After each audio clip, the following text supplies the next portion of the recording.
भद्रक पुराणा बजार अंचल नकली जर्दा कारखाना ठाब ए कारखाना प्राय 65 लाख टंकार नकली जर्दा जबत कर पुलिस।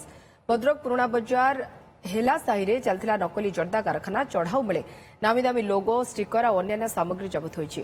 भद्रक पुराणा बजार हेला साही अंचल रे 3टी स्थान रे नकली जर्दा तैयारी कारखाना चलथिला खबर पाई चढ़ाऊ बेले पुलिस विपुल नकली जर्दा सहित 2 जन को गिरफ्त करछि। तेबे जणे अभियुक्त घटनास्थल खसी पड़ा जायथिबा पुलिस सूचना दैछि। दीर्घ दिन धरी नकली जर्दा तैयारी हुई भद्रक तथा भद्रक बाहर को जाउथला। भद्रक रु एई नकली जर्दार चेर राज्य भितरे एवं पश्चिमबंग बिहार झारखंड पर्यंत लंबीछि बोली सूचना दैछि पुलिस।